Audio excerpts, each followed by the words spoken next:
So I have the chat room open. So if somebody pops in, I'll let you know if anybody pops in. Um, I think so. We're ready. I have the chat room open. So if somebody pops in, I'll let you know.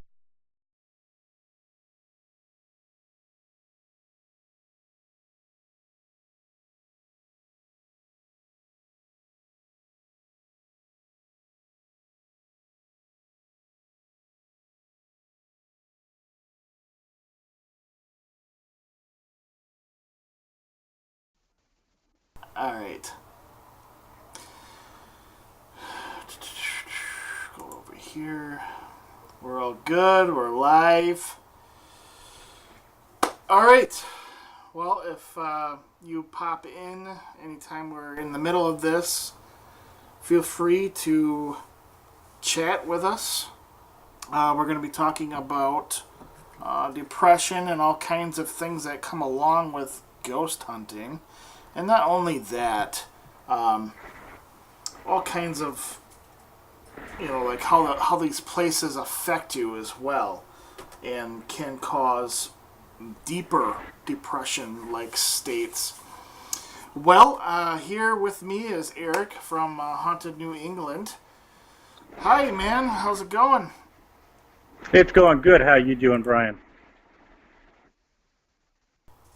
So, what prompted this is that we were talking the other day about um, your own personal thing going on with the paranormal stuff, and you don't necessarily have to go into detail or whatever, but um, it's something that a lot of us deal with, and um, I think it has to be addressed. What do you think? I do. And one of the things that happened with me, with my depression, was it was repressed. I've had it most of my life as a child, and I never understood that. And then one afternoon I snapped. Everything just came to a complete end, which made it even worse for me. Um, I planned on killing myself. I had suicide in mind because of my depression. And what I did was I had a plan to walk down into the water and drown myself. It was a hard thing for me. It was a very hard thing for me. And if it wasn't for friends and family, I probably wouldn't be here right now. I would probably be dead in the water. That's harsh, man. That's harsh. So, you know, I mean, thank you for sharing that. You didn't have to, but I mean, it definitely gives people perspective. How do you feel that it was anything paranormal related? It had a lot to do with the paranormal. We all have relationships with people that are not in the paranormal, our families and stuff, that doesn't do ghost hunting. And I took a lot of time, 4 years out of my life, with my family. That took a toll on them to the point where now I'm getting divorced for that. That's a bad thing. I've seen a lot of people that it takes a heavy toll on your relationships. Even the big time ghost hunters on TV, I've heard things of people losing their family because it just engulfs their lives. And, you know, I have a lot of other things besides the paranormal stuff that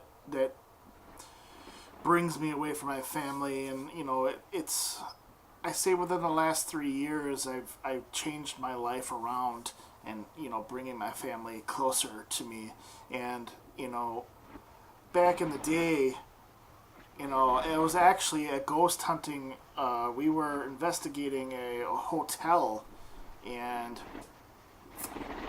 I felt a push on my back and I fell to the ground and I dislocated my shoulder badly and it actually needed surgery done. And well, I go, it's pretty much the worst time of my life that I couldn't work, I couldn't do anything. I was laying on the couch after my surgery, and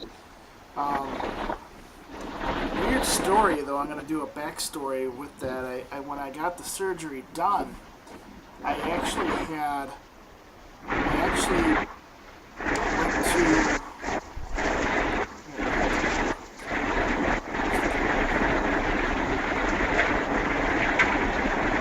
I lost your sound, Brian.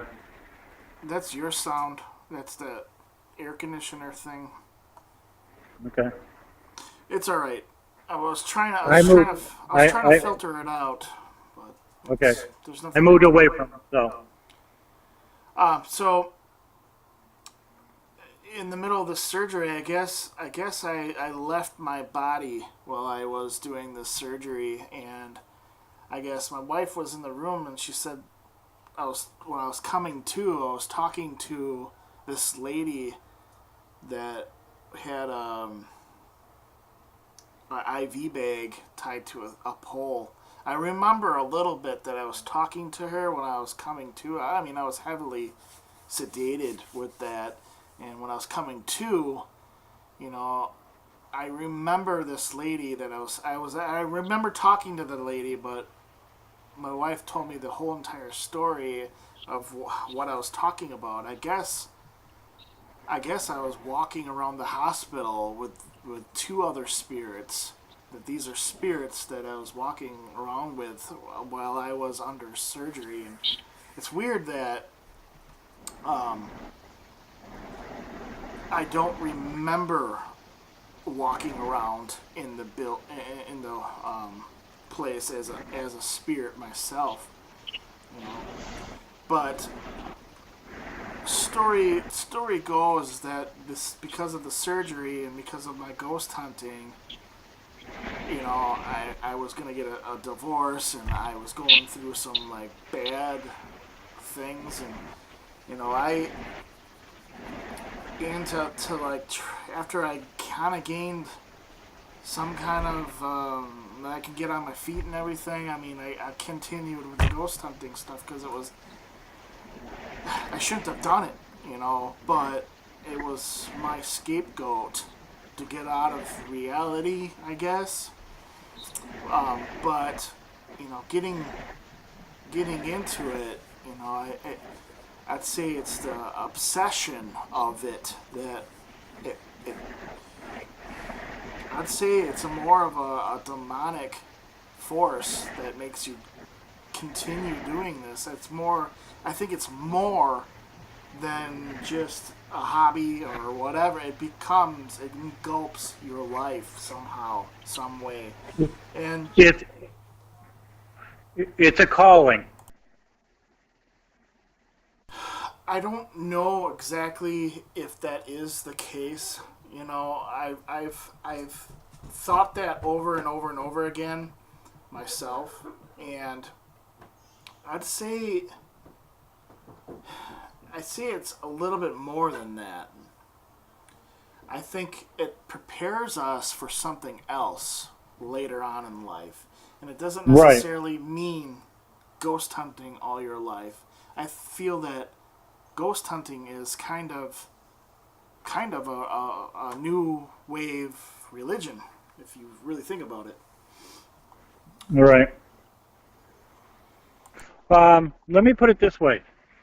When I did a place up in uh, New Hampshire. It was called the Eagle Mountain House. I had an investigation there where I was attacked by a spirit. It took a demonologist and a Reiki master to get it out of me. Um, it came to the point where I felt like I was fighting for my own soul with the spirit, and I could see my body above me when I was flying in the air with the spirit. I could put it this way: when I was fighting with the spirit, it was more like a Van Helsing movie. When I had that attack, I was fighting for my own life. And I think he's left his marks on me. So that gives me a little more depression because he beat his children. And one of the things happens with me is I was abused as a child. So he connected into that with me because I was I was I was physically abused, not only mentally, physically, but sexually abused as a child. So my stuff is repressed in my memory, and then everything just popped one day, and I snapped. I ended up doing 4 weeks in an asylum. I had 4 days in a lockdown unit for suicide, and then after that, I went to a 4 week course on depression to get myself better.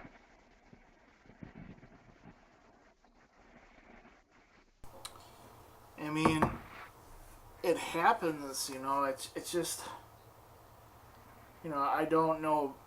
I mean, when I was talking in my rant the other day, I was talking about like how like death surrounds um, this particular team.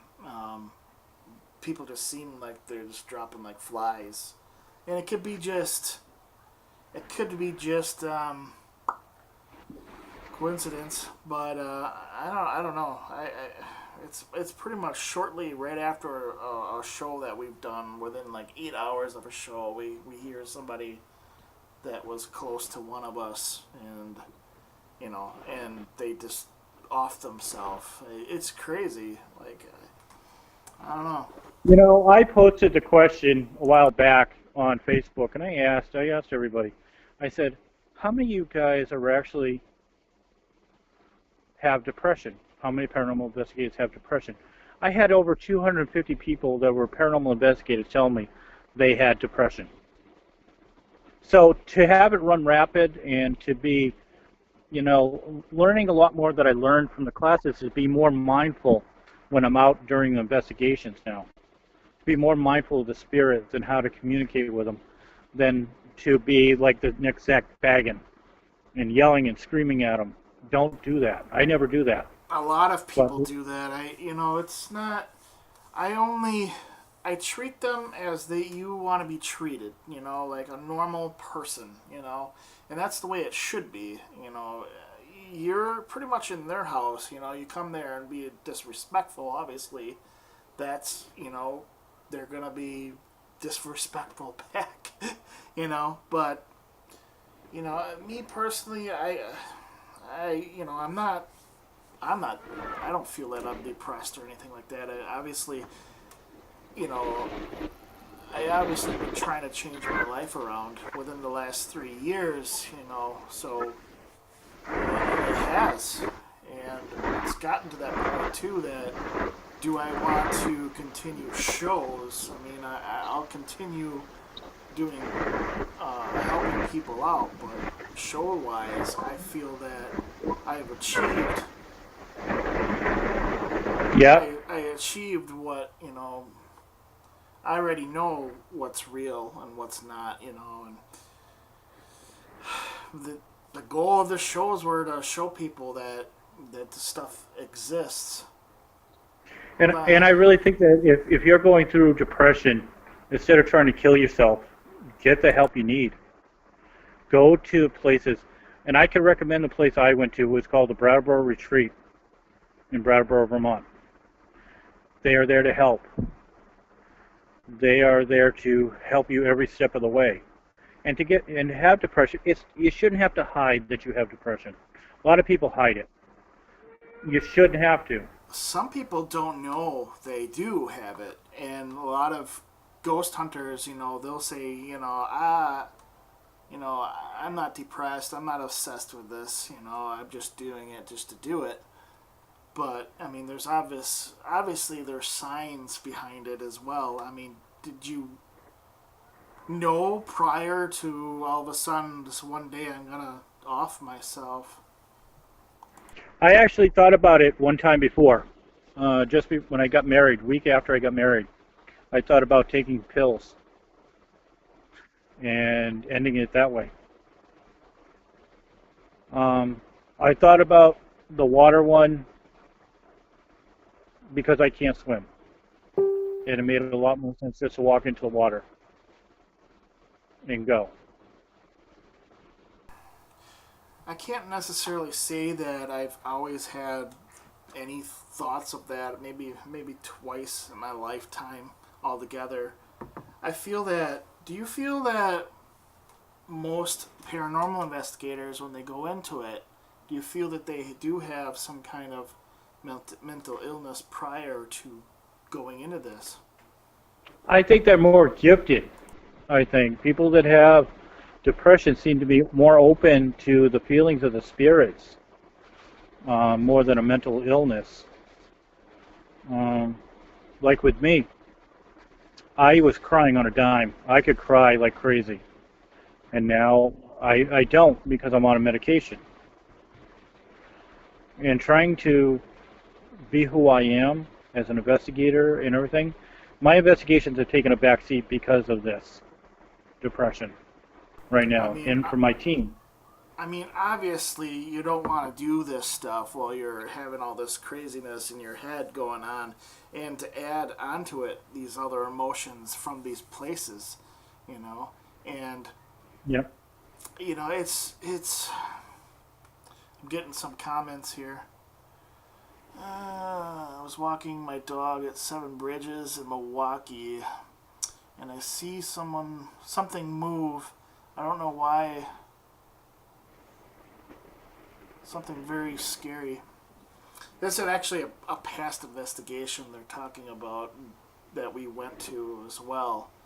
Yeah, that place is pretty freaky. And it's funny that you mentioned that particular place because I actually call it Suicide Park. There's a lot of people that actually off themselves at this particular place, and that's weird that you brought that up. Thank you, Pro Games. Um, you Well, I know, just did a case that was a suicide in 1990, end of 92, 93. Um, and the spirit led me to where he killed himself. The people that were in the house got it wrong. He showed me where he offed himself. And what they did is they covered over the landlords covered over the blood with paint and carpet. They never cleaned it up. So the essence of that spirit is still there. The blood of that spirit throughout the house is still in the house. I feel that if you do have these thoughts of that too, I do believe that when you have these same patterns of what the spirits went through, I feel that you actually are in a higher danger of offing yourself later on. Yeah. My team in general, we will have like Nicole, for example. She went through a lot of stuff with she had 2 car accidents. She almost died on. That's so distracting. uh, she had 2 accidents, almost died. I do believe she hurt somebody really bad at the second one. But, over time you can see that, if anybody watched our shows in the past, that we started only having one team member or 2 others at a place just because we're having these issues going on constantly that we have to, the mental state of the team. I won't go to a place if somebody just died, and I mean it definitely you gotta have that mentality of stableness in your life before you I agree with you. investigate. I agree with you So 100%. I agree with you. But like I said, just get the help. People need to get the help right now. If you're going through this, you need the help. If you're going through depression or thinking of suicide, or if you have alcoholism or even drug use, get the help. Right now, we're paranormal investigators, but we have to take care of each other. Reach out to the community. When I got my depression, I've never seen so many people reach out to me to help me to understand my depression. So many paranormal investigators reached out Even Facebook reached out to me saying, hey, these are suicide hotlines and things that you might want to check out. So it tells me right there. There are people out there that do care. I mean, I do a lot of like Reiki and stuff myself on the side, and I do help. Since I actually started getting into it fully, and becoming a master in it, it actually dramatically changed my life, and I'd have to say it kind of changed my viewpoint on ghost hunting too, and this is my energy level changed, that I don't feel like going to these places anymore. That's really what it is for me, and helping people deal with that, dealing with depression, and it can be very, very emotional. It is, brother. It is. Um, I got to jet out of here, my friend, because I got to get heading my little man to bed, if that's all right with you. Um, but then I'd like to continue this discussion with everybody on Facebook Live with Brian and everything. Um, I'm probably gonna go out to eat or something. But I mean, Okay. long story short, these places they can really eat at you if you let it, Oh yeah. and you got to be careful what you do if you decide to go to these places, even for a stroll in the park. But you're right. If don't be afraid. That's the key. Don't be afraid of depression. There is people out there that will help. And if you decide, if you wanted to contact me, go right ahead. Inbox me. And Yeah. I agree. I agree, Brian. And I'll tell you this much: you've been a big help to me, talking with me. As a friend, I look up to you, and I know you and I are going to be doing something in October, I'm gonna in try to. person, Yes. I'm gonna at a try to. very, very haunted house. Yeah, that So we should sounds have a lot of fun. really messed up. I mean, that whole shotgun thing, man, that intrigued me a lot. How can it manifest physical objects? There's the same It thing was the of last thing that he had in his hand. It was the phantom last thing that he had in his hand. phantom cars too. I mean, Yeah. how a whole entire car manifests itself as a spirit entity, I don't know. I mean I don't know how, when these people die, how they manifest a whole vehicle. It's beyond my. I mean, I've tried to get it on film, but I think that's just something that people just talk about. I don't know. You'll be surprised what you catch on film here. I can Yeah. guarantee you're gonna. I can guarantee that you'll hear a shotgun blast. I mean, that would be interesting. I can't say I believe you until I see it or hear it myself, I guess. But we'll see how But that goes. I don't know exactly financially. Like I said, I'm gonna try to be going to Japan next year I'm gonna meditate for like 3 or 4 days up on top of a mountain. So but Japan's got its haunting, so you should have fun. yeah, like I said, I'll let you know maybe a month before, next month, and the end of next month I'll let you know if I can make it to that or not. But All right, brother. all right, man, it's been fun. Thanks everyone joining in the chat room here. I wish this could be And longer. if you guys want to find me on Facebook. Yeah. So, alrighty, guys. Thanks for watching, Eric. You have a good night. We'll talk later. Sweet. Later, everyone. Night.